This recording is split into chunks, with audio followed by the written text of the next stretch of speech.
channel to make sure that things are just so wonderful as we do this content for the Tim's Variety Show, the TD Damas channel. They're both channels that we're trying to make content for because it's fun, sort of. It's kind of a hobby. You know, I've said it before in all my other channels about hobbies and just trying to find the right way to make the different content is something that we have to be able to do in a way that people want to watch. And so they say there's 30 seconds, 60 seconds, 90 seconds, whatever. There's all kind of different variations of time frames that people's, 15 seconds too. You know, when you think about how people get all this ideas and they want to just spew their ideas out and hopefully have a little bit of backup for what they do. But some people do good with religious content. This season for Tim's Variety Show, I'm trying to do more about religious content. But, you know, that's another thing that, like, it's a challenge to do because, you know, most people that are making content that have anything to do with religion, they usually are pastors, some sort of scholars or teachers, and they all have pretty good sense of what they're saying. As for me, I just kind of like walking around the neighborhood, just doing kind of a stream of consciousness, sort of, because, you know, that's how the nature of it is. Because some of the best people that do content are actually probably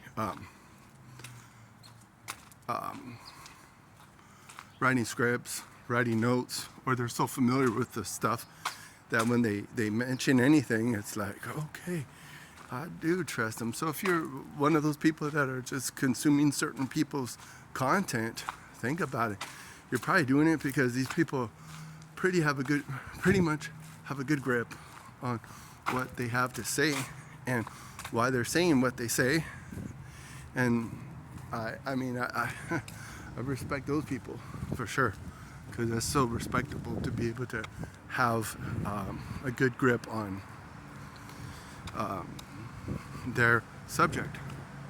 And the subject matter that I was going to get into for this time around is the Ten Commandments. I seem to have a good grip on it. The Ten Commandments is like so self-explanatory, so totally relevant, so totally like, I mean, it says, the first commandment says, thou shalt not have no other God before thee. I mean, how could you go wrong? If you prioritize God, it's going to make your life a little bit more meaningful, a little bit more like better. So, I mean, do that. You know, by all means. If you put God first, you're going to automatically prioritize the things that you want out of life. I mean, do you want to have a God-centered relationship? Well, you put God first, and God will give you the desires of your heart, because you're going to be desiring what He wants for your life. He's going to give you, because you're going to automatically try to desire the things in life that make sense. So it brings me to the fourth commandment. And the fourth commandment is to honor thy mother and father. Oh wait, maybe that's the fifth commandment. See, I'm already muffed up. So the fifth commandment is to honor thy mother and father. And you can't really go wrong when you do that. Because like how my mama makes the argument, like, if you're not supposed to have a mother or father, why aren't you just hatched from a cabbage patch?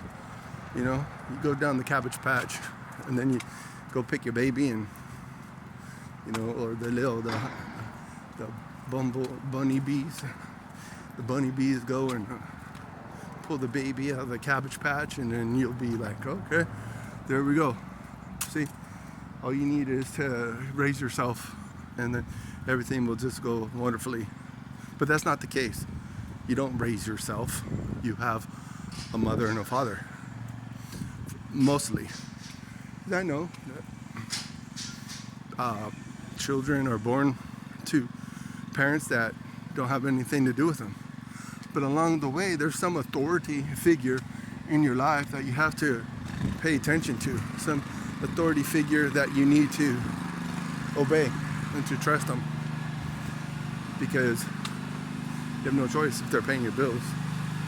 So that's how that goes, for sure. Because there's no other way.